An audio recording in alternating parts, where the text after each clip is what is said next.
Vamos lá então para mais um podcast. Estamos aqui na sede do Design Serra, hoje com a Bárbara Ravanello. Tá? Então a gente vai falar um pouquinho sobre inovação, que foi o tema, que está sendo na verdade o tema do segmento negócios da nossa edição de maio. Tá? Aproveitando para falar do jornal em si, dentro do jornal a gente tem 4 segmentos, que é vida, casa, negócios e estilo. E dentro do segmento negócio, a gente trouxe o tema inovação. Trazendo o tema inovação, surgiu o nome da Bárbara para falar um pouquinho sobre inovação e serviços. Então, a advogada Bárbara Ravanello, sócia, né, do escritório do Pon Spiller Fadanelli Advogados. E vamos começar esse bate-papo. Bárbara, vou pedir para te apresentar, nada melhor do que você falar de você mesma, né? Agradeço. Bom, Juliano, mais uma vez obrigada pelo convite. Dizer que é um assunto que eu gosto muito, é um prazer falar disso. Pode até às vezes soar estranho, né? Um advogado falando em inovação, mas sim, a minha formação é o direito, atuo desde 2004 como advogada. E sou sócia da Dupont Spiller Fadanelli, mas acima de tudo eu gosto de desafios, gosto de descobrir novas coisas, e foi assim que a inovação começou a aparecer e esse mundo, essa nova economia foi surgindo, e esse interesse me fez buscar essas informações e essa formação também, né, que a gente precisa para evoluir, inclusive no direito. Muito bem, perfeito. Bárbara, quando a gente dá uma conversa aqui, vou tentar fazer um paralelo e uma linha do tempo, tá? Perfeito. Saber um pouquinho de ti, o que te levou ao direito, né? Vamos ver se foi uma questão familiar aí, se teve, de quem foi o empurrãozinho, ou se foi despertado por você mesma. Depois disso, qual foi o teu caminhar até chegar onde tu estás hoje, qual que são as áreas ou a área que tu mais atua ou que tu mais gosta. Então vamos começar a falar da Bárbara lá de trás, antes de ser advogada, antes de ser sócia. Então vamos lá, né, Juliano, por favor, esse é um bate-papo, vamos conversando, né. Eu acho que eu escolhi o direito, alguma interferência familiar, de repente, né, mas não tenho ninguém na minha família que é formado na área, mas há sim uma questão do gosto, né, pela discussão. Meu pai sempre gostou dessa área também, então de alguma forma isso interferiu, mas tem muito a ver com a minha personalidade. Sempre fui a líder da turma, sempre participei das organizações, dos debates, discussões. Gostei muito de tomar, né, ter opinião, defendê-la. Então, desde os meus 10 anos, eu já defini que ia fazer direito e que seria advogada. Desde os 10 anos? Desde os 10 anos. Então, aconteceu, né? A gente vai buscando e foi muito natural isso, né? Desde que eu me formei na escola, já vestibular e segui. E os meus estágios também ligados à advocacia, porque era o que eu queria fazer. Mas é claro, né, depois a gente entra na faculdade, conhece outras oportunidades, vai aprendendo. Me formei em Caxias do Sul, depois fui a Porto Alegre fazer algumas pós-graduações, especialmente na área do direito do trabalho, depois do civil, processo civil. Tive algumas experiências, enfim, um concurso para magistratura do trabalho, onde eu fiquei na última fase, mas mais por uma oportunidade do que acabou acontecendo do que pelo meu interesse, né? E nesse momento eu tive mais certeza ainda que não era o que eu queria, não me imaginava dentro de uma sala de audiências fazendo aquilo todos os dias. Sempre gostei muito de pessoas e de contatos, e isso não faria muito sentido em alguns concursos em especial. E depois disso, já retornando a Bento Gonçalves, né, trabalhando, sempre adorei a cidade, sempre quis morar aqui, retornando mais próximo aos familiares também, né. Eu já iniciei na Dupont Spiller na época, e desde então eu tenho seguido minha carreira lá, me tornei sócia do escritório e venho trilhando uma carreira mais tradicional inicialmente, né, na área do civil, processo civil e especialmente consumidor, que foi uma carreira que que eu acabei seguindo por bastante tempo, e depois disso buscando formações alternativas por interesse pessoal, como gestão de escritório, gestão de empresas. Como o escritório é especializado em atender empresas, a gente acaba buscando essa formação paralela para até atender melhor os clientes, né? E de alguma forma a gente começa a perceber, e aí já me aproximando dos dias atuais, frequentando a Fundação Dom Cabral, outras escolas de negócios, que o mundo estava mudando muito rápido. A gente, vamos lá, depois de 2016, 2017, a gente começa a olhar para fora e começa a surgir o fenômeno das startups, eles chamam de nova economia, né? E a gente começa a olhar para o mercado local e perceber, esse mercado aqui não tá percebendo o que está acontecendo no resto do mundo, né? As tecnologias ganhando uma força muito forte e mudando literalmente a economia, né? E aí, desse momento é que eu começo a buscar esses conhecimentos à parte, né? Buscando ligado o que é transformação digital, que foi uma das coisas que se falava, mas ninguém entendia do que estava falando. Aí, nesse ponto, o escritório sempre foi muito inovador em entender, através de grupos de estudos. A gente tem a academia do Pons Spiller, né, Fadanelli, onde a gente faz grupos de estudo, onde a gente busca cursos fora a área do direito também, né, para complementar e conseguir, de novo, entender melhor o cliente e conseguir prestar o melhor serviço, que é isso que nós pensávamos originalmente. E em 2018, então, a gente acabou iniciando esse grupo de estudos de inovação e tecnologia, onde estudamos profundamente o que era uma startup, o que negócios isso interferia, o que era um investimento, o que é um investidor anjo. O que é um unicórnio? O que é unicórnio?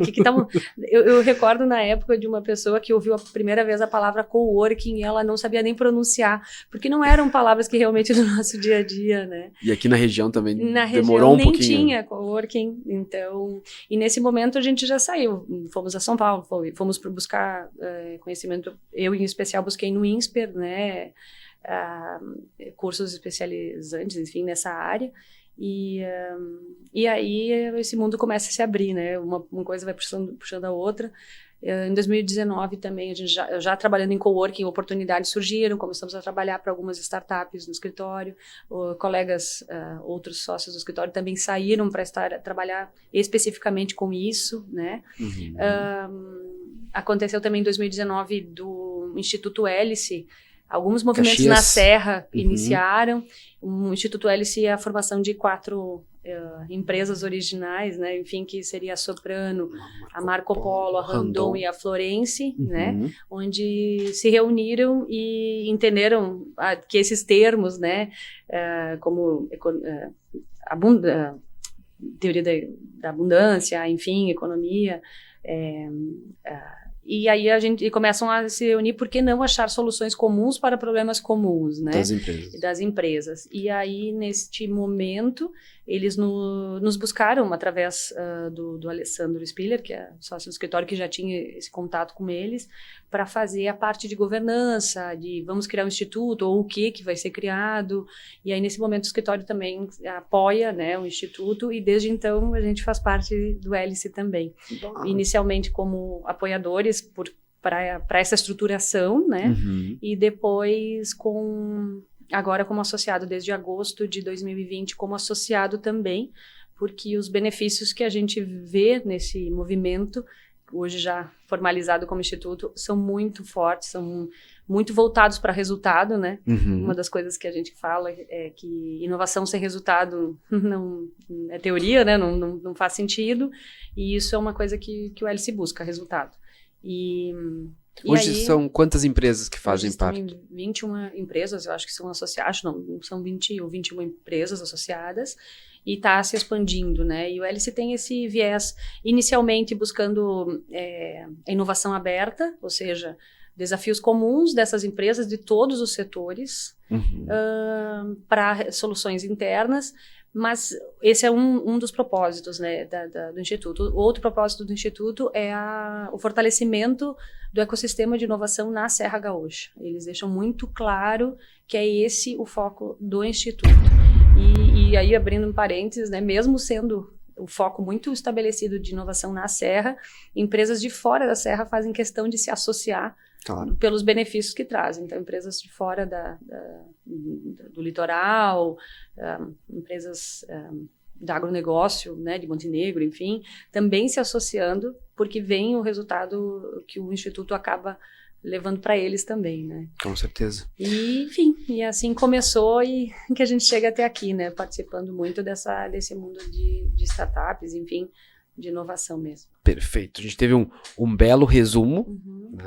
Nós vamos nos aprofundar um pouquinho aí, mas teve um belo resumo aí de toda a tua carreira, como começou, me surpreendeu quando tu disse 10 anos de idade, né? Já sabia o que eu queria. Porque a tua família, ela tem, tu disseste, tem... Não, são empresários, então não tem nenhuma conexão com o direito.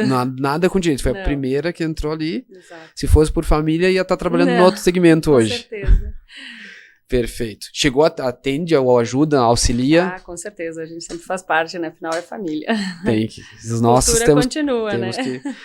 Então, dessa parte ali, que idade com que ano que tu se formou? Em 97, na escola, né? Já entra, acho que é 98 que inicia a faculdade e 2004 que eu me formei. E depois começam várias pós-graduações de ramos diferentes, o que também me ajudou a ter uma boa visão de tudo, né? E especialmente das áreas mais... a base do direito, né? Como direito trabalhista, societário, civil, enfim, consumidor... E hoje a gente pode dizer que a evolução, depois dessa formação, a gente também está indo para o mundo do direito digital, que essa é a conexão que que hoje a gente faz, porque sim, existe uma inovação, mas ela não é uma inovação, existe a nova economia, que não deixa de ser todas essas áreas do direito sendo aplicadas com termos diferentes, de forma um pouco mais qualificada, diferenciada, mas ainda são áreas do direito. O que é mais inovador é ainda o ramo do direito digital, que vem surgindo muito para resolver problemas que as tecnologias e a nova economia está trazendo. Enfim, como eu digo, todo documento hoje é digital já, né? E todas as questões que envolvem vão estar envolvidas com o direito digital. Como a gente faz uma prova de alguma questão no mundo eletrônico, no mundo digital. Da mesma forma, em 2018 acabou, para 2019 já temos uma legislação mais específica no Brasil, que é a Lei Geral de Proteção de Dados, que potencializa ainda mais a questão de governança de dados, né? Então, assim, o direito digital está aparecendo em vários momentos, né? E aí também a minha nova formação, né? Onde a gente está complementando e quando tu saiu da faculdade, tu já foi direto para algum escritório ou seguiu nos estudos? Não, segui nos estudos ainda por 4 anos e meio, enfim, até porque a gente fazia presencial, então morava em Porto Alegre, e quando eu retornei, que aí sim já iniciou no escritório. Daí tu já, quando retornou, já foi direto para o escritório? Estou lá desde então, já faz 15 anos. Muito bom. E dentro dessa, o que tu poderia nos dizer, assim, falando agora especificamente sobre o quesito inovação, né? Desde que tu entrou no escritório e esse boom que deu nos últimos anos, e até mesmo por causa da própria pandemia, que acelerou muitas coisas. Eu sempre digo, até aqui no jornal mesmo, na agência, a gente conversa, mas cara, sempre esteve ali. A internet sempre esteve ali, o Zoom, o Meet e todas as reuniões já estavam ali. Durante um bom tempo eu acabei trabalhando como preposto para algumas empresas, algumas indústrias moveleiras aqui da região. E eu me lembro que era muito enroscado, tinha que esperar o fórum. Então eu já naquela época, cara, para que tanto papel, né? Por que tanta burocracia? Dá para desburocratizar muita coisa, dá para fazer muita coisa diferente, mais rápido, mais ágil. E aí eu te pergunto isso nessa questão. O que tu notou desde que tu começou a trabalhar propriamente dito, no escritório, antes da pandemia? Antes, ali em 2020, vai lá. E aí, depois, o que acelerou e como que tá hoje? O que tu pode fazer um paralelo sobre tudo isso? Claro. Foi muito preciso, foste muito preciso nessa questão de que sempre existiu, né? E até nas turmas que a gente tem, que fala sobre transformação digital, se fala, vai acontecer transformação digital, e realmente, em 2019 a gente já sabia que isso ia acontecer, estava tudo certo, mas o tempo que isso ia demorar para acontecer, em especial nas empresas do Brasil, ou nas empresas da nossa região, então ainda mais demorado, porque é uma questão de necessidade, de possibilidade, como as empresas normalmente estão bem, estavam tendo lucro, não havia necessidade de fazer a mudança. Então, se esperava 10 anos, não se tinha uma ideia exata, mas se imaginava que demoraria muito mais. Aí vem a pandemia, que é onde eu acho que muda muita coisa na velocidade, né? Ali já não havia mais escolha para a gente poder fornecer o nosso produto, produzir, precisávamos atualizar nossas formas de fazer, de vender, e isso interferiu. E aí dizem, né, que a transformação digital tinha 10 anos e em 2 anos aconteceu, porque precisaram se atualizar, se dedicar, e isso em todos os setores, né? Existe um gráfico que mostra a evolução das tecnologias em cada setor. Na área do direito, em especial, na parte de legislação, esse é o último setor que sobe, né, que vai buscar a inovação, ainda mais porque depende mesmo de legislação, e por isso é natural que demore mais para acontecer, né? A legislação costuma vir depois que o problema já existe, né, e demora, os debates, etc. Mas isso não vai mudar, isso eu acredito que vai continuar acontecendo a legislação, mas a forma, o processo, o procedimento, isso teve como atualizar, precisou acontecer. Nesses 2 anos a gente não teve audiências presenciais, o processo acabou migrando para o eletrônico. O Rio Grande do Sul foi um dos últimos estados a trazer o processo eletrônico intensivamente, né? E agora está acontecendo nesse ano, querendo ou não querendo, até o final do ano vão migrar todos os processos para o processo eletrônico, né? E então, teríamos que nos atualizar, mas lembrando, digitalizar processo não é inovação, é só ferramenta, né? Eu me lembro do scanner há muito tempo. Exatamente. Mas imagina a distância entre esse mundo do fórum, de processos, hoje, da realidade. Se eu compro, e isso é muito efeito dessas grandes empresas mundiais, né, os nossos players, como a Amazon, enfim, todas essas empresas que vendem o seu produto e no dia seguinte já está ali. Como eles fazem isso? E aí esse tempo, né, que as pessoas começaram a entender que ele pode ser muito mais rápido, ninguém vai aceitar que o teu processo ou que o teu atendimento como advogado não seja, se não é igual, mas que tenha alguma semelhança ao menos, né? O mesmo tempo de demorar de antes não se aceita mais, né? E é nesse sentido que a gente é pressionado a também fazer essas mudanças. Então, ainda que a legislação demore a vir na intensidade que precisa, a solução vai ter que existir. E o advogado vai ter que dar essa resposta, né, para a sociedade, né? Hoje a comarca de Caxias do Sul está 100%? 100% digitalizada, e Bento Gonçalves, por coincidência, está acontecendo nesta semana, até dia 1º de junho. Começou ontem a digitalização da comarca de Bento Gonçalves, e estão com os processos físicos com prazo suspenso, e até dia 1º de junho, e todos os processos devem estar migrando. Eu lembro parte que da OAB hoje, sou conselheira. Muito bom. E eu lembro que quando tu falou ali da questão de... Eu lembro que ficou muito tempo trancado os fóruns. No início da pandemia, eu estava morando em São Paulo novamente. Então, quando foi começar a fechar, se não me engano, foi numa sexta-feira 13, eu retornei para o Rio Grande do Sul, vim para casa. E aí, na semana seguinte, 19 lá, fechou tudo. E tinham vários jogando paddle conosco lá e tudo mais. Tinham vários amigos que eram advogados. E aí eles diziam, cara, eu não consigo trabalhar. Ou até mesmo dos escritórios, eu não posso ir no escritório, os fóruns totalmente fechados, e isso impactou muito vocês, a questão dos processos, travou muita coisa. Como é que foi isso no início?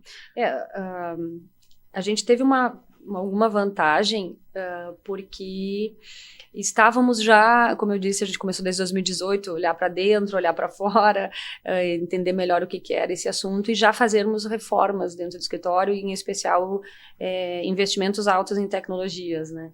Então, nós já estávamos com o Teams, a gente já tinha feito a migração da primeira principal plataforma do escritório ERP, que já era totalmente online, e já estávamos de olho no Teams para ver como é que implantar para todo o escritório. Então, sim, a gente também sofreu, também teve um período de interno difícil, mas foi muito rápido porque essas coisas já estavam sendo verificadas, analisadas, né? A gente já tinha criado um programa de evolução digital dentro do escritório, onde a gente já estava analisando um passo à frente aí. esse lado, não que não tenha sido sofrido, não que a gente não tenha que investir, mas a gente já estava de olho em tudo isso. Mas foi rápido para a gente conseguir fazer essa migração, onde a gente não parou até hoje, né? A gente continua buscando, enfim, diversas plataformas, startups para melhorar em todos os sentidos. Mas falando de carreira, né, de escritório, sim, o fórum ficou fechado muito tempo. Eu não tenho exatamente as datas agora, mas assim, os processos físicos ficaram meses sem andar nada.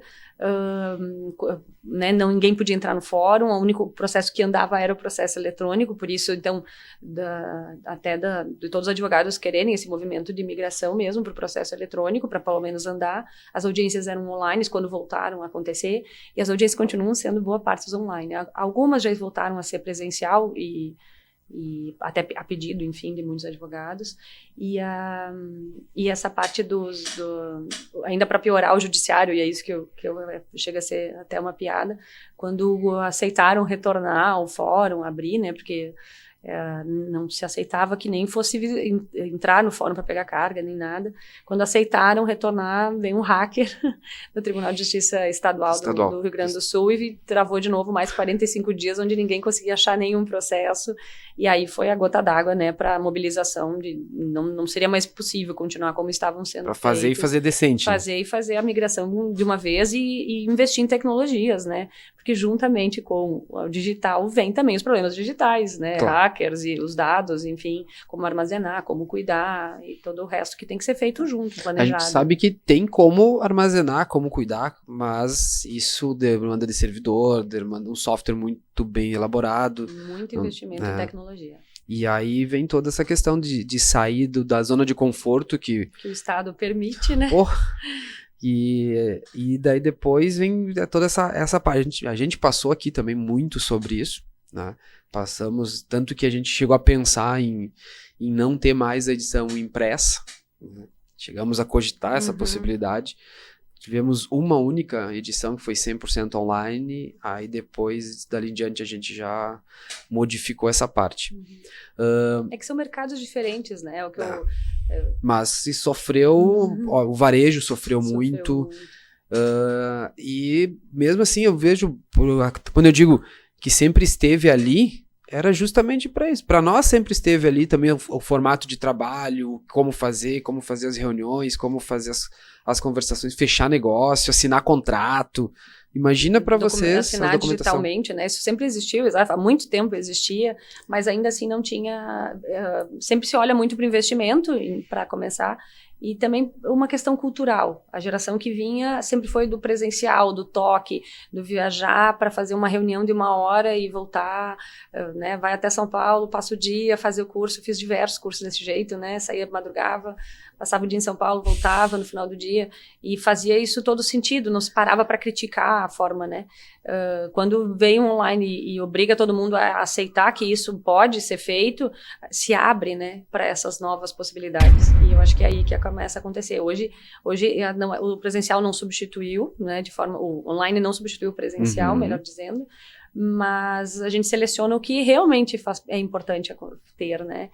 Por que não uma reunião rápida ou apenas uma palestra, por que não fazer online? Sim. Mas o que é importante tem que continuar sendo presencial, esses toques. E aí já entra para outras coisas, né? Como a gente está falando em metaverso, né? Hoje em dia, se já existe online, por que precisa ter metaverso? O que isso tem a ver? E sim, porque todo mundo busca novas experiências. Tem que gamificar, né? É a experiência do usuário dentro das plataformas, dentro dos negócios. Né? Da evolução que tudo precisa fazer. Né? Vocês já estão analisando entrar no metaverso? Já estão construindo lá ou não? Já estamos analisando, sim, já estamos, porque a gente tem, como eu falei, né, a gente tem uma unidade em Florianópolis, onde tem esse viés muito forte de trabalhar com essa nova economia, startups, e onde a gente busca novas tecnologias e, enfim, a gente tem alguns contatos com empresas que fazem metaverso, constroem metaverso, e para que possam ser utilizadas, né? Uhum. E sim, a gente está com esse projeto agora, mas ainda não aberto. Tá, muito bom. Então, isso é um bate-papo para um pós aí, né? Com certeza.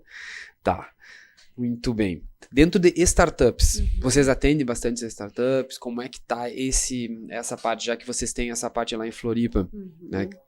Sim, a gente atende startups, em especial, não é o volume, né, que faz, a nosso escritório trabalha com diversos tipos de empresas, a startup não deixa de ser uma empresa, e esse mercado a gente se abriu.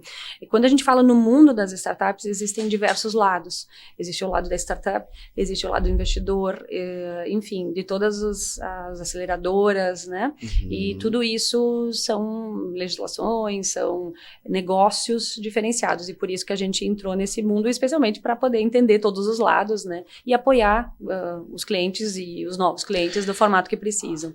Se eu te perguntar, uma startup é uma empresa constituída igual a outra? Ela é com CNPJ, é totalmente igual? O que difere uma startup de uma outra empresa? Sim, essa é uma pergunta bem bacana, muito e complexa para responder, porque tanto é que tem diversos livros, né, debatendo esse assunto.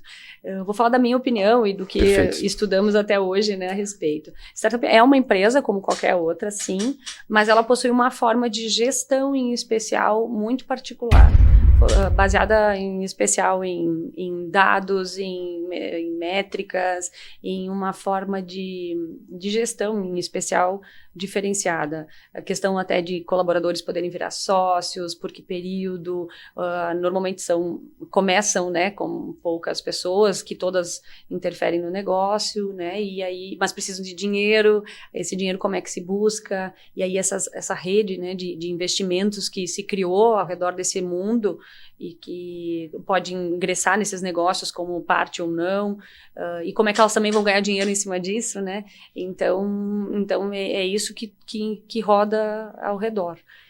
Mas a startup, sim, é uma empresa, por isso que eu falo da questão do direito envolvendo as startups. É o mesmo direito que atende uma grande empresa, com alguns termos diferenciados, com algumas possibilidades que se quer nesse negócio que sejam diferentes, né? E é isso, assim. Por isso que a gente podemos trabalhar como startup, mas precisa entender o negócio, porque não é o direito que vai mudar, e sim o negócio que muda. Se tu não entende, tu não pode tratar uma empresa tradicional igual uma startup, porque o negócio é diferente, e não o direito necessariamente. Entendi. Ela tem algumas diferenças ali na questão de tempo, né? São 10 anos, se eu não me engano. Não pode ultrapassar, o CNPJ não pode ultrapassar 10 anos, ela tem que ser de inovação ou disruptiva, tem alguns detalhezinhos assim, né? É que tem empresa como eu falei, não é o tamanho que vai diferenciar, ela está conectada sim com questões tecnológicas, né?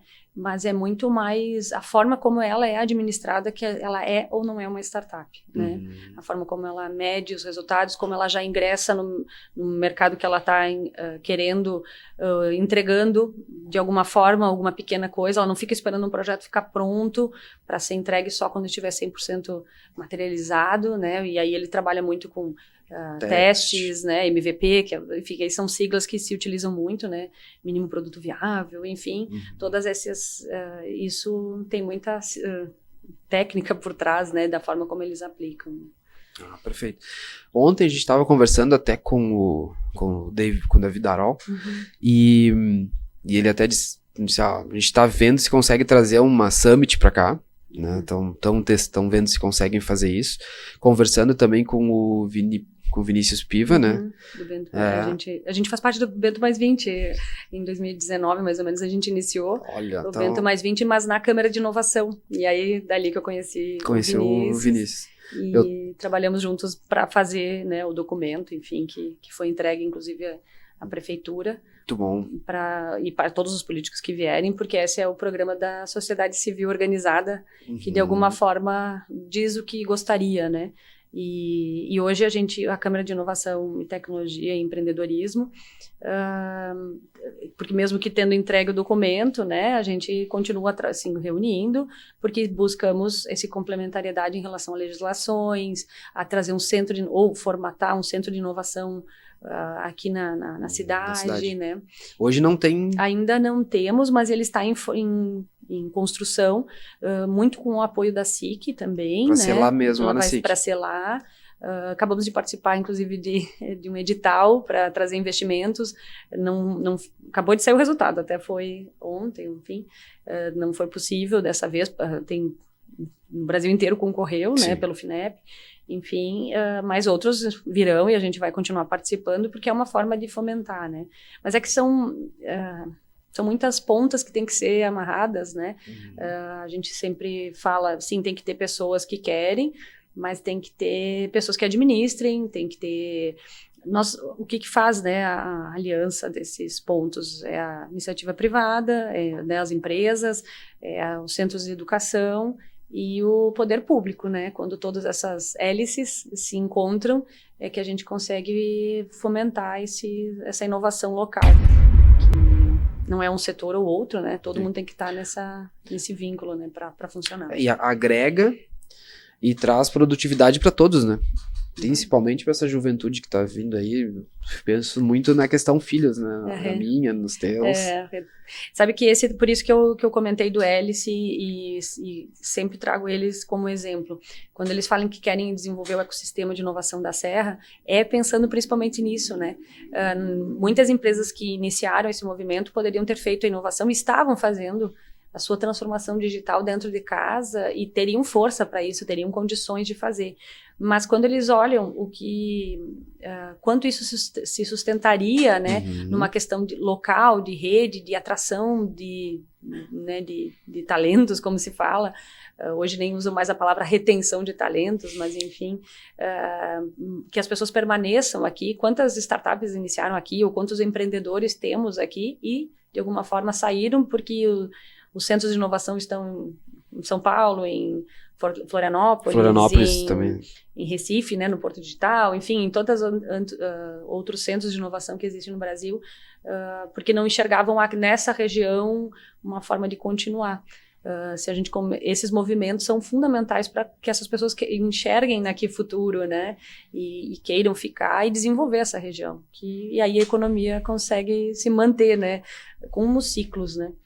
A gente sempre fala que os nossos empreendedores, quando chegaram em Bento Gonçalves e na toda a Serra, foram muito inovadores, criaram essas cidades lindas que temos, essas empresas admiráveis, foram muito inovadores mesmo. E ainda estão sendo, né? Mas a gente também sabe que são ciclos, né? E que provavelmente algumas economias não se modifiquem para poder sobreviver. Mas se a gente não estiver atento a isso não vai acontecer. E é esse o ponto maior da inovação, né? Atento das mudanças. Esses dias eu estava lendo, enfim, vendo sobre tecnologia, inovação, e me chamou a atenção um dado que ele falava que, inclusive Harvard estava junto, e algumas outras na Europa também, eles tinham feito um estudo que para até 2030, 85% das não iriam estar sendo criadas ainda os serviços. Profissões do futuro. Então, até depois eu fui um pouco mais a fundo, na verdade, não que elas não tivessem, elas vão ser modificadas, né? Então, até levei isso e entreguei de mão beijada já pra minha filha, né? Pra Ju, que tá com 15 hoje, e ela tá nessa fase de, o que eu vou fazer? Já pensou em direito, pensa em medicina, gosta bastante dessa parte, pratica bastante esporte, hoje joga pádel, é vice-campeã mundial e tudo mais. Mas fica a cabeça nesse intuito. O que eu vou fazer? Porque ela já diz assim, pai, eu vou terminar o colégio, e aí eu passo de estudante para vagabundo. Eu passo assim, eu vou passar de bloco, dormir estudante e vou acordar vagabunda, porque eu não vou estar trabalhando. Como eu não vou estar trabalhando? Então eu digo, não, relaxa, vai viajar, vai conhecer. Então, mas aí eu agora tô levando, inclusive levei para ela esses dias também um menino de 13 anos que fez os primeiros 2 milhões dele com NFTs, né? Depois tem aquele outro também, que é uma criança que fez os NFTs das baleias também, que explodiu. Daí a gente fica, tá, mas e ela, tá, o que que é? O que que são? Eu digo, sim, é tu que tem que me dizer, eu sou o velho da história, né? Não, mas sabe que eu acho que existe sim essa pressão muito grande, né? O que se faz agora? Como é que eu adivinho o futuro, né? E é difícil isso. Eu acredito que o que é importante é a flexibilidade das coisas, né? Sim, a gente vai estar exercendo alguma coisa, em especial nas nossas profissões de hoje. A gente tem, mas elas vão estar se transformando, novos formatos, sejam de execução ou de conteúdo, né? A gente vai estar se modificando e tem que estar aberto para isso. Dizem que a gente vai exercer até 4 profissões durante a vida, diferentes, né? E não tem como ser rígido, então é a palavra de ordem, né? Não tem como ficar, eu vou me formar e vou exercer toda a minha vida naquela profissão. Como eu fui criada dessa forma, né? Não, isso eu acredito que não vai mais existir de fato. Mas também qual vai ser a solução, qual vai ser a profissão ali da frente, isso não dá para... A gente tem que estar aberto, ter um repertório grande de possibilidades e aprendizados. Com certeza não tem como não se abrir para tecnologias, né? Que eu acho que isso vai ser fundamental. Mas a gente vai continuar comendo, precisando dormir, se relacionar. Vai toda essa parte. Às vezes a gente se preocupa tanto com o metaverso e esquece de fazer o hoje, né? De saber, meu comércio não está nem pronto para vender. No físico, né? No físico, e aí eu estou pensando lá no metaverso, então... aí vem um americano e mostra um comércio em Nova York, que já está no metaverso... E tu entrou no metaverso, teve a experiência da loja no metaverso, comprou o produto e tu recebe ele no físico em casa, né? Então já tem vários nessa... Perfeito. Seul foi a primeira cidade, né? 100% no metaverso. Não, mas é isso que eu quero dizer, que o metaverso hoje, ele é uma realidade muito conectada mas muito ligada a o que faz propaganda, assim, é muito... Porque chama atenção, todo mundo quer saber. Mas ela existe há muito tempo.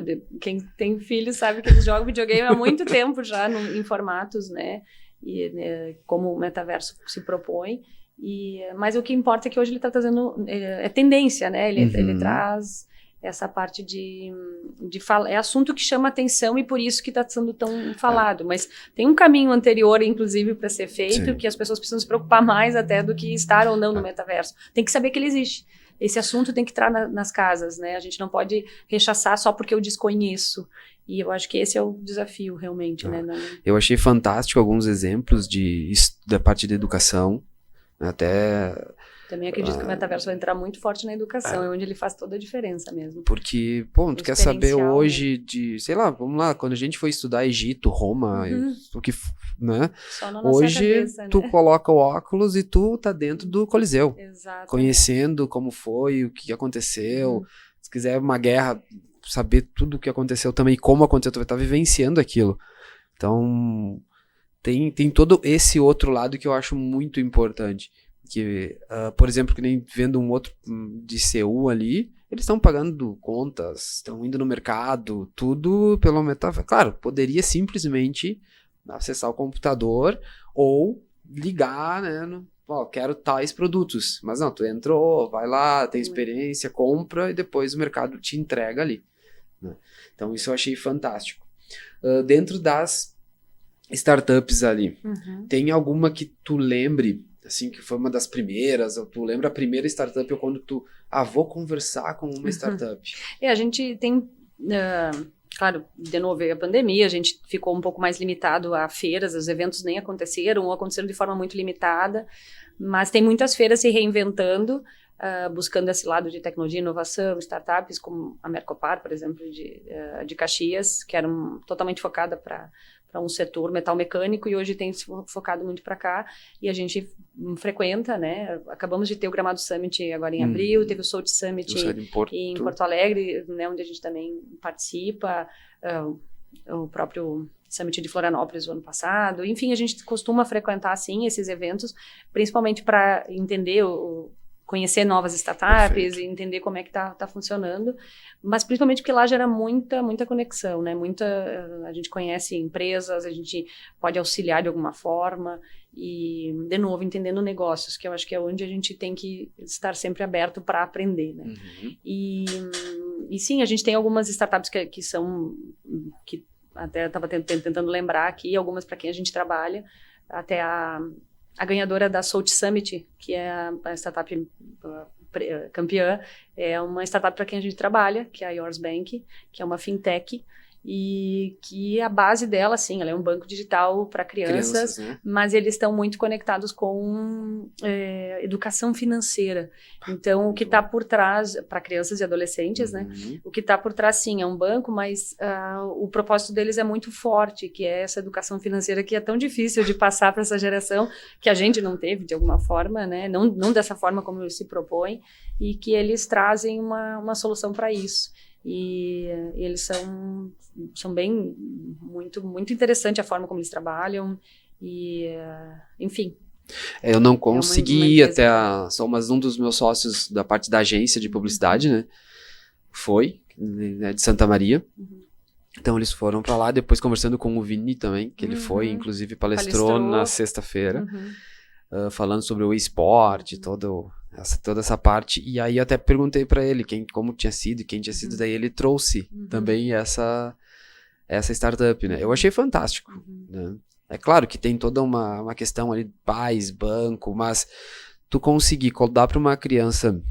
Falar sobre juros, sobre investimentos, sim, né? Entende? E até mesmo cuidar do seu dinheiro, perfeito. Saber, entende? Dessa parte, eu tento trabalhar e faço o máximo possível para trabalhar isso na cabeça da minha filha já há um bom tempo.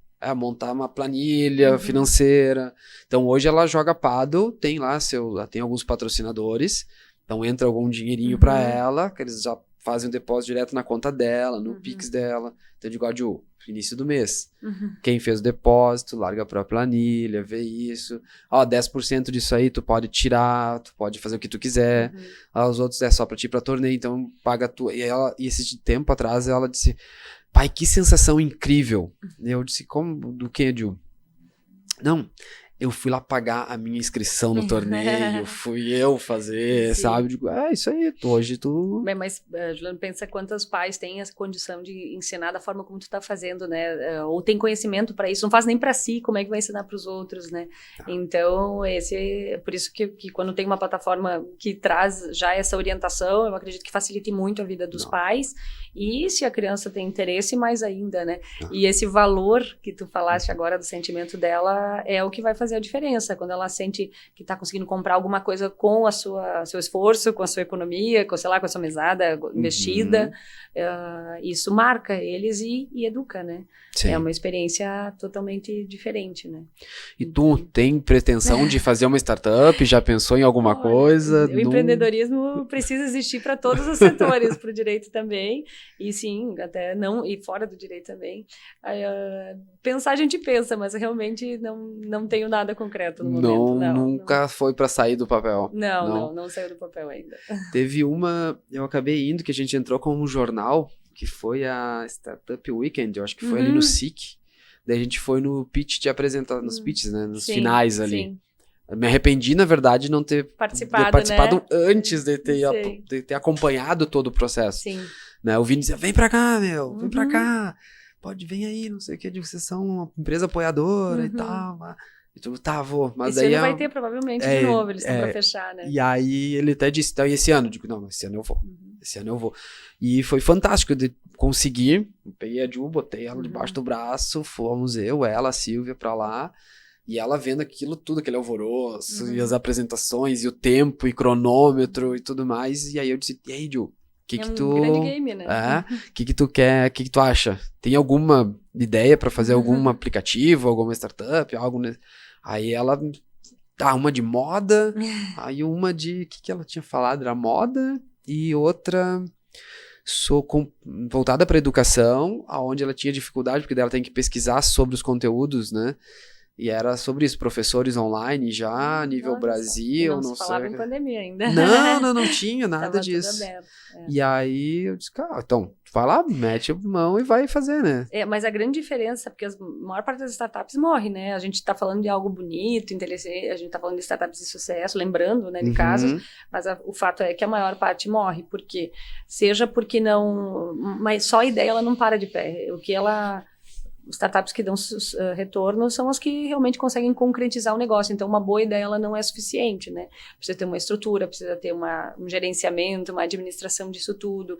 A gente, como advogado, sempre ressalta a importância de ter essa estruturação inicial, desde o comecinho bem feita, ou pelo menos pensada, né, para não termos problemas ali na frente, né, então eu falo desde marcas, desde quadro societário, de contrato social, essa noção é muito importante para uma startup funcionar depois e, claro, o negócio dela se efetivar, né, porque a gente percebe muito nesse mercado que as startups ficam muito na ideia, o debate, elas gostam da ideia, do debate, mas elas não concretizam muita coisa. E por isso que muitas acabam não dando certo. A maioria não vinga. E o diferencial das que dão certo é realmente conseguir mesclar a boa ideia à concretude, né? A entrega, ao que ela se propõe a fazer. E aí, paralelamente, o gerenciamento dessa empresa, que é uma empresa. Sim, né? que é uma então, empresa.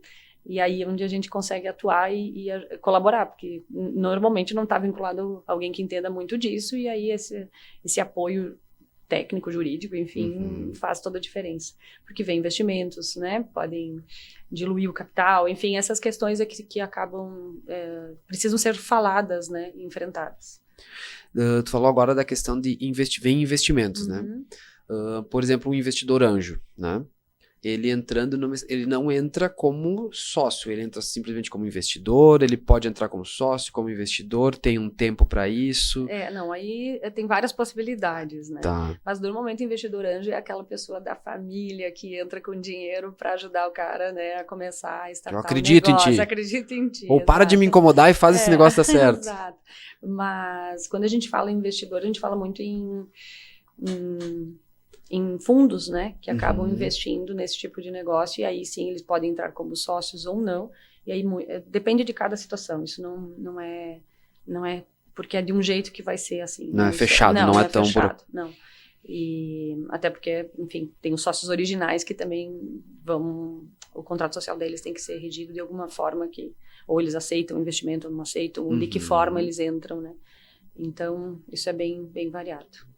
E até para isso, o escritório nós temos mais 2 sócios, né, que trabalham muito com isso, que é o Gabriel Dupont e o Jonathan Piva, que hoje eles ficam mais sediados em Florianópolis, embora circulem aqui pela região também, porque a gente tem Bento, Porto Alegre, Caxias, São Paulo e Florianópolis, são 5 unidades, né? Mas eles que são responsáveis por essa parte da nova economia, em especial, né, dos investimentos, atendem, né, dos 2 lados, inclusive, seja para receber investimento, seja para captar, ou enfim, ou trabalhar para a própria startup, né? Então, eles que acabam atuando bastante nessa parte. Perfeito. E nessa questão de inovação, cultura, serviços, como que é dentro de do escritório de você, de um escritório de advocacia, quando tu tenta implementar ou trazer novidades, colocar, porque a visão que se tem muitas vezes, né, de escritórios de advocacia, é aquele pessoal todo sério, que nunca sorri, falam palavras difíceis, né? Estão sempre muito assertivos. Sim. E eu vejo que são pessoas normais, iguais, enfim, mas que sim, em função do trabalho, né, da questão ética e tudo, mas como que é isso dentro do escritório quando vem uma novidade ou alguém traz uma novidade, tem um departamento para isso, é aberto, como funciona? Excelente pergunta, Juliano, porque esse é o maior desafio, acho que em qualquer empresa, aí não importa se é escritório ou não, mas eu concordo contigo que, como eu tinha comentado, na área do direito é um pouco mais resistente, porque naturalmente quem acaba escolhendo o direito costuma ser mais tradicional, gosta de profissões mais definidas, né, formatadas, e aí questões de inovação podem parecer ou serem mais difíceis de serem implementadas, né? E aí, até buscando isso, a gente, quando pensou nesse programa de evolução digital, seja para melhorar as questões ferramental, do escritório, estrutural, mas muito baseada na questão da cultura de inovação. E aí o Hélice foi fundamental também para nos ajudar a ter ferramentas para buscar isso, né? Porque só entende quem vive isso. Então, a gente começa a frequentar cursos ligados à cultura de inovação, a gente começa a frequentar eventos ligados à inovação, aí a gente estruturou dentro do escritório a gente chama de governança de inovação, onde a gente tem comitê, onde a gente tem time de inovação. Inclusive temos reunião amanhã já do time para pensar dentro o que a gente vai fazer, o que a gente quer que seja diferente, né? Mas enfim, olhar para esse mundo digital para verificar o que a gente pode fazer. Então, dentro disso, a gente já teve diversos projetos onde cada um escolheu uma solução e buscou as soluções e aí aplicou, não aplicou, algumas deram certo, outras não deram certo, mas a gente não pode perder, né, aquilo que não deu certo também tem que ser, a experiência fica, né, fica fomentada. A gente trouxe TI para dentro do escritório, mas não o TI esse que a gente, né, de estrutura, esse TI que auxilia nesses testes com startups, a gente faz POC, né, que a gente chama para experimentar alguma startup ou não. A gente busca soluções para o escritório em especial e muitas vezes acaba auxiliando também alguns clientes, aos clientes a respeito disso. A gente já fez banco de ideias, hackathon, enfim, cursos para mais pessoas, menos pessoas, mas de novo, sempre trazendo esse assunto para dentro de casa para a gente saiba do que a gente está falando, né? E esse time é muito responsável por diversificar essa cultura. Não tem como todo mundo estar focado nisso, afinal é um escritório de advocacia, o nosso negócio é entregar o serviço contratado, né? O processo, enfim, não importa o que, ligado ao direito, mas paralelamente a isso a gente está conectado com esse novo mundo para saber, seja atender o cliente naquilo que ele precisa desse tema ou para melhorar as questões internas, né? E sempre desenvolvendo o melhor das pessoas, né? O que da inovação me encanta muito? A gente já desenvolveu tanto esse mundo, as questões tecnológicas, né? Já estão tão desenvolvidas, mas sempre se chega ao final mostrando que o melhor que a gente tem são as pessoas, né? E essas pessoas, só que como é que eu faço para extrair o melhor das pessoas? Se elas não estiverem estimuladas, engajadas, não souberem o que elas querem fazer ou por que entregar, elas não vão dar o seu melhor, não vão saber fazer o melhor. Então, essa é a grande parte da inovação, saber extrair o melhor das pessoas, né, através de várias técnicas, e aí sim entram coisas que a inovação fala muito, como metodologia ágil, né, mas são assuntos que não se sabe se não for atrás, se não for buscado, como é que se aplica isso também. E esse é só um exemplo, né, mas tem diversas outras coisas que podem ser aplicadas, inclusive no escritório de advocacia, mas desde que as pessoas queiram. Então, essa parte do estímulo é fundamental. Aí a gente bate para, como tu disseste antes, bem dizer, toda a empresa passa por esses processos, né? A digitalização é integral. E quando a gente fala em liderança, né? Tu tá falando ali, eu tô lembrando de algumas empresas ou algumas ações, e aí eu fico pensando, quando alguém que tá lá dentro do escritório, vou dar um exemplo, por exemplo. Eu chegava em lojas de móveis, e aí conversava com os diretores, gerência, projetistas, vendedores, e sempre tinha aquele que galgava algo a mais, né? Queria crescer, e aí eu aprendi, nem sei por onde, mas assim, acabei aprendendo que qualquer uma pessoa que chegava para mim, acredito que com o escritório do meu tio ainda a gente fazia isso, quando algum novato chegava e tinha potencial, sim, e dizia assim, eu quero crescer, eu quero subir de cargo, eu quero ganhar mais, enfim, não falava em valores, né?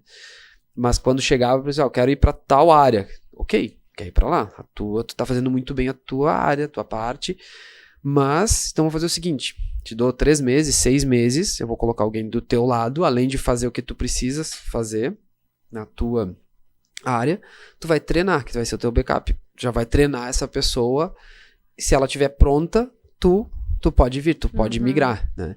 E aí, isso foi um gatilho muito grande, porque eu não... Era, como que eu digo não ou sim, né? Sem, desguarnecer um setor ou um departamento dentro da empresa, porque para não perder aquela pessoa, porque às vezes ela se desmotiva em função disso. Como é que funciona lá dentro, no escritório, com os novos que chegam? Porque, o advogado tem gente se formando... todo direto por aí. Se formando eu não digo, mas fazendo OAB, e tem bastante gente, né?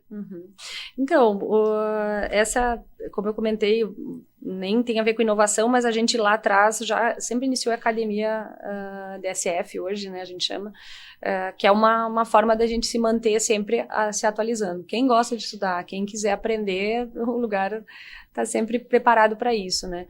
Não vinculado ao direito exatamente, mas a questão ou de negócios, ou de coisas que o escritório precisa, ou de que os clientes também precisem, né? Exemplos assim, a gente não fala muito em contabilidade dentro do direito, mas a gente precisa desse conhecimento. Então, a gente vai na academia e busca isso para que as pessoas também tenham esse conhecimento, né? Então, a academia é um grande complemento do escritório, e quem gosta disso vai ter sempre esse espaço, né? E sim, é sempre muito... é possível crescer dentro do escritório sempre, né? Hoje estamos em torno de 80 pessoas, tem que ter uma organização, sim, tem que estar com as áreas bem preparadas, mas é sempre possível fazer diferente, fazer mais, tem que preparar o backup, esses assuntos são falados, são objetivos, né? Mas a questão da inovação, tu falaste até em departamento, né? Sim, a gente até tem alguma estrutura que precisa acontecer hoje de forma departamentalizada para ficar organizada, mas a inovação ela não pode ficar no departamento. A gente acredita que ou ela está na atitude das pessoas, ou ela está na forma como elas pensam e atuam, ou não vai acontecer. Não acontece. Então, mas precisa ter uma estrutura mínima, e por isso que eu quis dizer que a gente acabou criando, né, uma estrutura para isso. E investimento, né? Então, ter esses sócios podendo trabalhar, né, nessa área específica, buscando conhecimento, trazendo soluções jurídicas, soluções tecnológicas para o escritório, e também para os clientes, né? Fazer essas conexões desse novo mundo, né, da nova economia, e com os nossos clientes também é um desafio que a gente entende como legal, importante, diferenciado, né? E é isso que a gente acaba fazendo, né? Ainda puxando essa parte aí, lembrando de empresas, né, Bárbara? Quando a gente fala em inovação, e principalmente na questão cultural, né, eu vejo muito que ela, nesse caso, ela deve começar de cima para baixo. Né? É um efeito cascata aí, porque se não tiver na cabeça dos sócios majoritários, dos diretores, que precisa fazer algo diferente, não inovar não é a tecnologia em si, mas né, que para fazer alguma coisa diferente, não tiver na cabeça deles, se começar pelo soldado, pela base, vai chegar num ponto que não vai dar sequência, né? Que não vai ter o investimento, caso seja precisa. E precisa de muito investimento, bastante. Né? E sabe que nesse ponto é a parte que sempre me deu muita felicidade de estar dentro, né, do escritório, e enfim, as lideranças, né? O Dr. Gilberto e o Dr. Décio sempre foram apoiadores, né, de tudo que se traz, claro, como é que não é, tem a questão de sempre é avaliado muito bem, não é faz tudo ao mesmo tempo, não é assim, tem uma gestão, uma questão de governança muito explorada e organizada, né, para que as coisas possam acontecer. E também os demais, né, que vieram depois, eles são sócios fundadores, mas também quem hoje está na administração do escritório, né, como em especial o Alessandro Spiller, sempre apoiando, né, e levando à frente entendendo que isso é o diferencial para nós e para os clientes, e aí por isso o investimento tão alto nisso como base, e todos acreditam nisso de fato, né? Não que seja fácil, né? Não é fácil. Que, né, de novo, não veio do dia para a noite que essas coisas aconteceram. A gente hoje falando, parece que tudo aconteceu ontem e com um passe de mágica acontece. Mas entendendo, olhando para fora, a gente consegue perceber a importância disso, e aí vem os investimentos, sempre dentro do nosso passo, do nosso tamanho, né? Para a gente conseguir também fazer as coisas. Lembrando que a gente é um escritório de advocacia acima de tudo, né? Esse é o nosso negócio. E o negócio de hoje tem que continuar, e tem que entregar, e tem que fazer o que tem que ser feito, mas futuramente a gente não pode deixar de olhar, eles chamam em horizontes, né? Nesse mundo eles falam em horizonte 1, horizonte 2, horizonte 3. Então, nosso horizonte 1 está sempre ali, e também a gente fala muito em empresas ambidestras, né? Então, a empresa de hoje, que existe até hoje, sustenta uma parte já do que a gente pensa no futuro, né? Mas tem que continuar se sustentando, tem que continuar se entregando, tem que continuar entregando o que se propõe, né? Então isso não pode deixar de existir, com muita responsabilidade, né? A gente tem que fazer isso, mas a gente não pode deixar de olhar esses outros horizontes, né? Para conseguir no futuro, quem sabe, ser até algo maior, enfim, mas no seu tempo. Dentro do que tu tá falando, eu fico me lembrando e pensando aqui, como motivar esses advogados, toda essa equipe, os funcionários, e quando tu fala funcionários, num escritório de advocacia não tem somente advogados, né? Tem muita gestão aí, tem RH, tem financeiro, secretários, enfim, assistentes. Vou te dar um exemplo de como eu acabava trabalhando eu trabalho dentro dos nossos negócios, né? Para motivar essa questão de crescimento, e depois daí tu vai dizer como vocês, ou como tu visualiza, o que vocês fazem lá. A cada 6 meses, eu tentava botar mais horizontal possível o quadro, o organograma da empresa, né? E já deixava alguns quadros em branco, né? Então, que era justamente para aquela equipe, né, olhar para aquilo lá. Teve o administrativo da empresa que a gente estava com mais de 100 pessoas no administrativo. Chegavam em algumas lojas, eles tinham, entre vendedores, tirando a parte da instalação, tinha loja com 40 pessoas.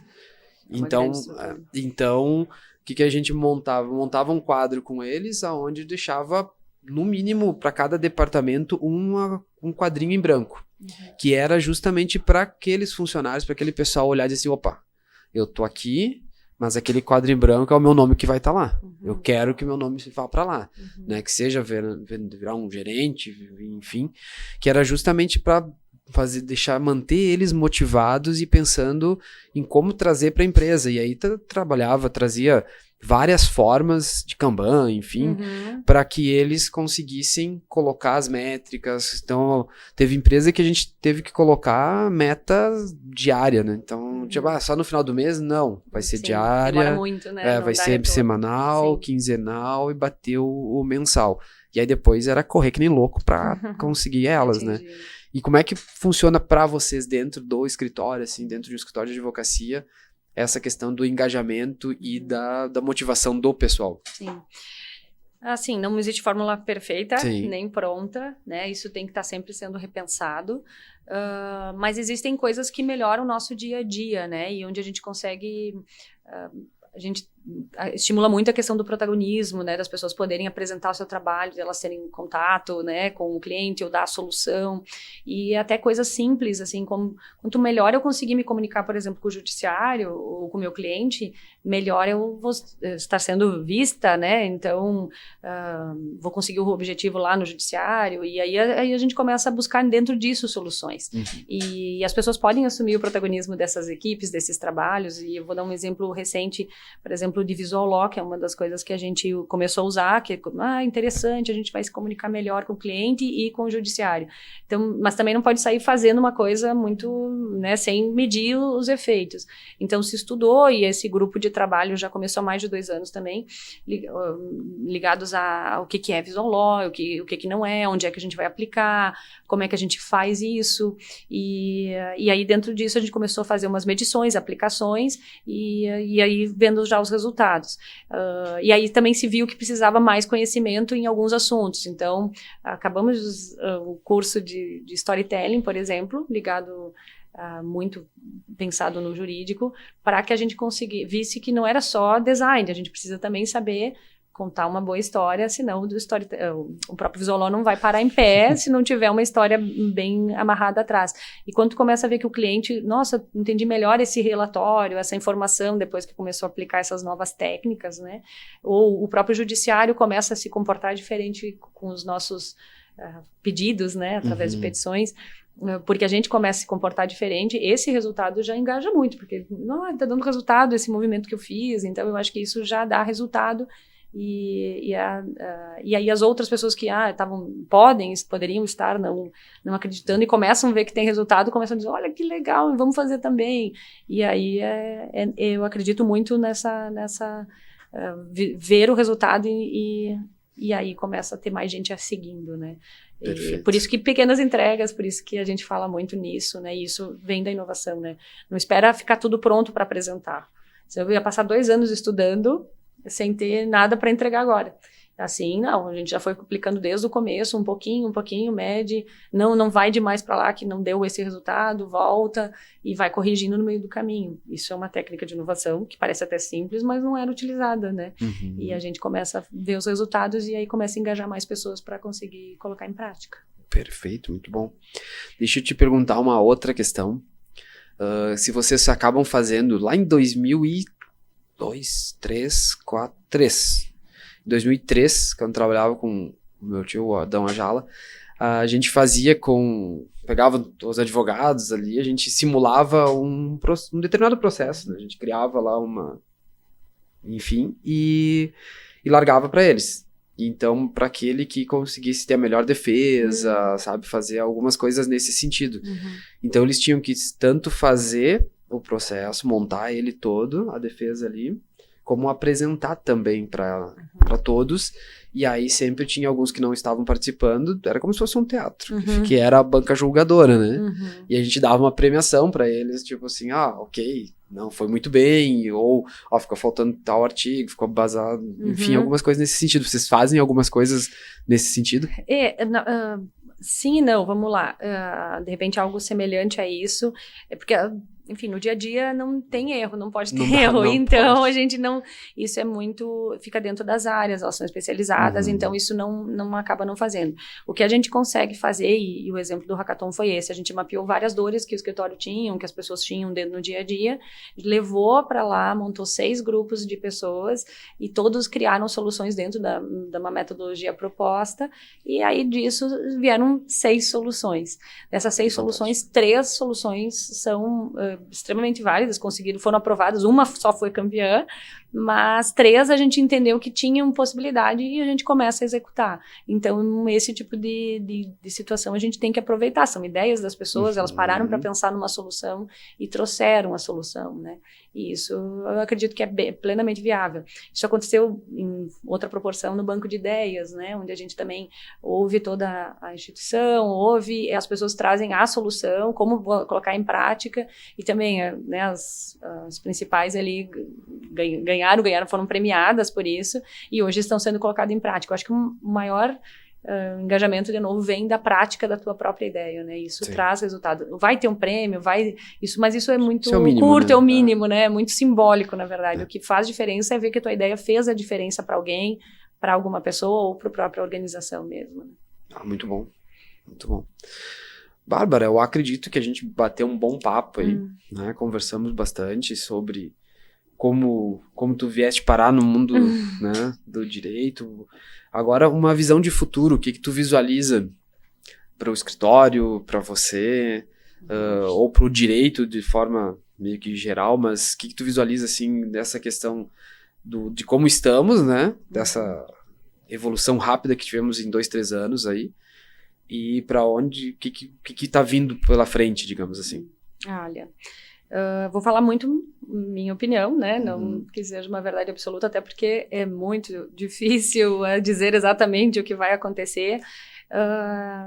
Eu tenho uma opinião de que cada vez a gente vai buscar mais soluções fora do judiciário, porque a gente tem uma dificuldade com o Estado onde essa solução não venha, ou na verdade deva ser assim mesmo, a gente tem que ir para o Estado só quando realmente não tiver outra alternativa, reduzindo a quantidade de processos e aí tornando o processo mais célere, tendo menos processos, pode ser que essa seja a solução também.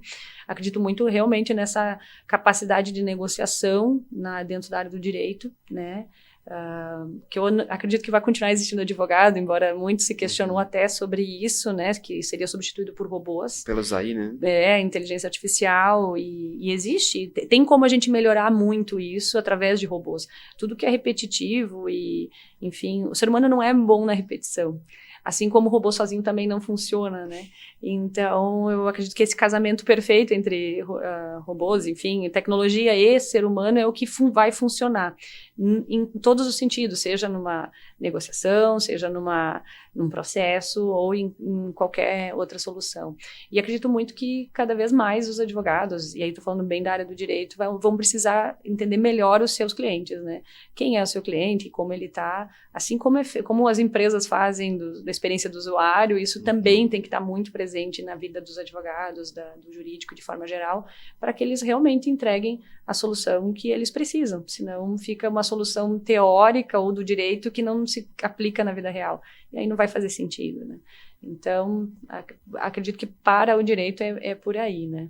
E para o escritório também, a gente não para, né, nunca de pensar e de pensar diferente, buscar outras alternativas, mas essa nova economia é algo que vai estar cada vez mais presente, né? E seja porque ela traz soluções para as nossas grandes empresas e que vão continuar existindo, e porque elas também vão fazer a sua própria transformação, né, dentro daquilo que o mercado precisa, do que é necessário, né? Então eu acredito que vai acontecer, a transformação digital não é uma moda, eu acredito que ela vai acontecer mesmo, perpetua. E só que cada uma num tempo, né, ou numa forma. Se vai mudar 100% aquele negócio daquela empresa, essa é a parte que eu não posso afirmar, que ninguém vai saber falar, mas alguns caminhos vão modificar, tanto para as empresas como para nós.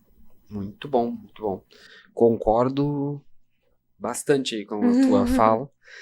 Vejo também que essa questão aí vai ter muita coisa nova, muita coisa boa, e a gente vai ter que saber surfar, aprender, querer sair das zonas de conforto que a gente acaba entrando, né? Tanto no pessoal quanto no profissional. Muitas vezes a gente fica nessa, e a gente nota empresas que demoram um pouquinho mais do que outras aí para dar esse giro, esse gatilho. Então eu acredito que vai dar uma mudança bastante grande aí sobre isso, né? E a questão toda é não parar, que nem tu disse, ele tá sempre em movimento. Flexibilidade é a palavra-chave. Ninguém sabe o que vai ser, o que é certo ou errado, mas se tu tá aberto e tá disposto a enxergar, a estudar, a buscar, em algum momento essas correções de rotas vão acontecer e não vai ser tão doloroso do que se fechar e não querer aceitar que a mudança aconteceu, né? Isso... Eu tenho pra mim, assim, que pra gente conseguir tá em movimento e tá querendo se movimentar, eu sempre fico me colocando em desafios, né? Sempre, tipo, alguma coisa que eu não goste de fazer. Então, sei lá, há um tempo atrás eu comecei a tomar banho gelado, né? Tipo assim, mas tu gosta? Não, eu não gosto de tomar banho gelado, não é bom.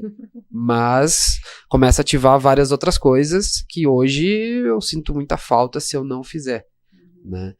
Então são algumas coisas, por exemplo, desde ir para correr, fazer uma prática de um esporte, ou fazer algo novo que eu nunca fiz, né? Teve uma fase agora que que eu acabei de passar, que era ler um livro a cada semana, né? Então a gente, mas tu gosta tanto assim de ler? Eu digo, cara, eu larguei o direito, acho que eu não gosto tanto assim de ler. Mas a ideia foi justamente essa, de tá aprendendo, tá se desenvolvendo. Tá aumentando o repertório, né? Isso é fundamental. Eu tenho certeza que isso que faz diferença pessoal daí, né? Só fez diferença isso na minha vida quando eu comecei realmente a abrir para outros conteúdos, né? Não ficar só limitada a um assunto ou outro. Não. E isso faz diferença para todo mundo, com certeza. Pessoas, um banho gelado, né? um livro diferente, com certeza vai tocar a gente. E tudo nos leva a pessoas, né? Que nem tu disseste lá no início, que tu falou, o que movimenta o escritório hoje são pessoas. O que movimenta os clientes de vocês, as empresas que vocês atendem, são pessoas. Então, quanto mais a gente souber e tiver a fim de aprender, lidar, conversar, escutar, observar as pessoas, né, mais a gente vai estar conseguindo aí tá gerindo e chegando nesses robôs aí que acredito sim que venha, inteligência artificial vem. Eu acho que os advogados vão acabar sofrendo um pouquinho também, porque tem muita coisa que é sempre o mesmo, né? Então vai ter, agora ou tu se especializa, tu vai ser um expert naquilo que tu se propõe, né? Ou tu vai acabar ficando para trás, mais rápido do que hoje. Do que em outros momentos da história, né, da humanidade, perfeito. Então vejo bastante por isso. Quero te agradecer pelo convite, pela matéria também. né, pelo texto. E a ideia era justamente essa, era tipo dar um plus, um a mais em cima daquilo que tu colocou no jornal, no impresso, né? Que era conversar um pouquinho, porque o impresso aqui a gente se limita a alguns Uma números frase, de né? palavras Sim, aqui, né? Um sem texto. dúvida. Mas, então, quero te agradecer, né, pela vinda. E as portas estão abertas, então pode entrar em contato conosco, depois a gente vai colocar a gravação desse podcast aqui, te mando ele para te ver, a gente vai conversar mais. Foi muito bom, muito mais leve do que, né, eu imaginei, foi muito tranquilo, foi muito agradável conversar contigo, não doeu. Não doeu. É muito bom falar do que a gente gosta também, né? Dá pra ver que o olhinho brilha. E quem me conhece também sabe que eu gosto de conversar, gosto de falar, gosto de pessoas, então foi muito agradável. Agradeço mais uma vez a oportunidade. Depois a gente vai acabar pensando em alguma outra coisa, ou chamar mais alguém aí junto, botar alguém para trocar uma ideia junto sobre algum determinado assunto, que seja até numa dessas entrando mais a fundo um pouquinho sobre uma startup, chamar, com certeza. Dá para chamar alguém que é de uma startup, a gente também conhece alguns aqui da região, e chamar olha só a ideia que eu tive agora, chamar alguém que tem uma startup para ter uma visão de um empresário, de um criador, um criativo nesse âmbito, chamar alguém que seja um investidor, né, que já está nesse meio, você como para tipo ajudar as partes aí. Johnny, sim, a gente tá com certeza, não falei com eles, mas eles aceitariam, porque gostam também, falam bastante de falar desse assunto, vivem bastante isso. E com certeza a gente aceita o desafio. Porque não nós fazer 4, 5 cabeças pensantes aí, falando sobre a visão de cada um, sobre um determinado assunto, sobre um determinado ponto aí. Sim, né? Com certeza. Obrigada, Juliano, então, mais uma vez. Obrigado. Um abraço. Igualmente.